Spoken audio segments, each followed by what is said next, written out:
हमारे राष्ट्रीय करनी सेना के अध्यक्ष श्री सुखदेव जी गोगामेडी जी के साथ जो कल हुआ, उनकी हत्या हुई, उनके घर के अंदर घुसकर उनकी हत्या की गई जयपुर में, राजधानी में। मैं बहुत ही बिल्कुल स्तब्ध हूँ और मेरे पास शब्द ही नहीं है कि मैं किन शब्दों से उनके परिवार को क्या कहें उनको। मुझे लगता है कि इस तरह की घटना किसी के साथ नहीं होनी चाहिए। और जिस तरह से उन्होंने सिक्योरिटी मांगी भी थी सरकार से, कांग्रेस की सरकार हमारी थी और उस समय उन्होंने सिक्योरिटी मांगी, उनको सिक्योरिटी प्रोवाइड करनी चाहिए थी, रिस्पॉन्सिबिलिटी थी कांग्रेस सरकार की, जो कि नहीं की गई। और उसके बाद जिस तरह से उनके साथ जो हुआ, परिवार को मैं संवेदना व्यक्त करती हूँ। और इस तरह की घटना जयपुर में होना, राजस्थान में होना, लेकिन ये भी कहना चाहूँगी एक आम बात हो चुकी है। गैंग वॉर्स होना राजस्थान में जो कभी किसी ने सुना भी नहीं था, अब इन 5 सालों में कांग्रेस रूल में इस तरह की घटनाएं आम बात हो चुकी है। और law and order completely fail. जिस तरह से जिस व्यक्ति ने सिक्योरिटी मांगी आपसे, उनको लगातार थ्रेट्स मिली थी, उन्होंने एक इंटरव्यू में भी इस बात को कहा है, उसके बाद भी गवर्नमेंट ने सिक्योरिटी उनको नहीं प्रोवाइड की। इस तरह की ये रवैया जो कांग्रेस सरकार का रहा है, ये इतना ज़्यादा निंदनीय है।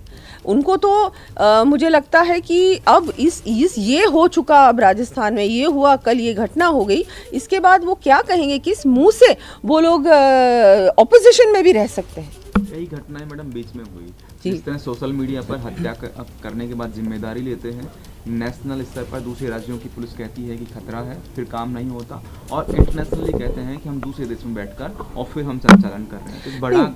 तो बहुत बड़ा ये पूरा एक प्लान्ड ऑपरेशन होता है, लेकिन जो स्थानीय सरकार है उनकी रिस्पॉन्सिबिलिटी होती है कि इसकी जांच भी कराए और जिसने भी आपको कंप्लेन की है उसको सिक्योरिटी प्रोवाइड की जाए। कल मैंने डीजीपी से भी बात की, राजस्थान पुलिस, उन्होंने मुझे पूरी तरह से आश्वस्त किया कि नहीं, हम लोग कमिश्नर से भी बात की कि हम लोग जल्द से जल्द इन लोगों को पकड़ेंगे। मैं तो ये अभी शायद कुछ अरेस्ट भी हुए हैं, लेकिन अरेस्ट के बाद इस पर तुरंत कार्रवाई होनी चाहिए, फास्ट ट्रैक में इसको लेना चाहिए इस केस को, और इन लोगों को फांसी की सजा होनी चाहिए, उससे कम कुछ नहीं। क्योंकि जब तक आप कड़ी कार्रवाई के बाद कड़ी सजा नहीं देंगे, तब तक इस तरह के हत्यारे सरेआम घूमेंगे और इस तरह की वारदातें लगातार होंगी राजस्थान में, क्या पूरे हमारे देश में। अब देखिए यूपी में क्या हो रहा है, यूपी में इस तरह की घटना कोई सोच भी नहीं सकता, लेकिन हमारे राजस्थान में तो आम बात हो चुकी है, आम बात हो चुकी है इन 5 सालों में। क्योंकि जब इस तरह की घटना होती है, उसके बाद जो कार्रवाई होनी चाहिए वो पुख्ता होती नहीं, उसके बाद सजा तो होना बहुत दूर की बात है। लोग सड़क पर सारे लोग नाराज हैं। लोगों को मैं ये कहना चाहूँगी कि आप शांति बनाए रखें।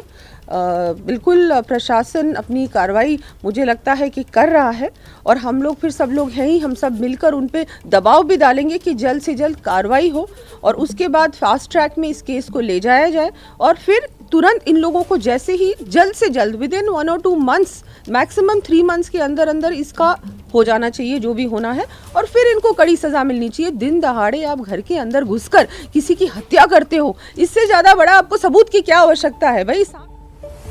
जैसे ही घड़ी का काटा दोपहर 2:30 पे आए, बबीता जी का दिल सास बहू साजिश के लिए मचल जाए।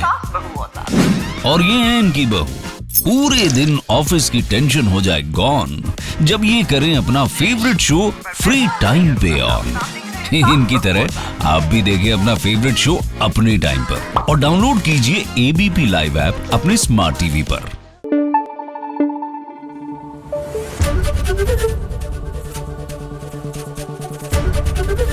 एबीपी न्यूज आपको रखे आगे।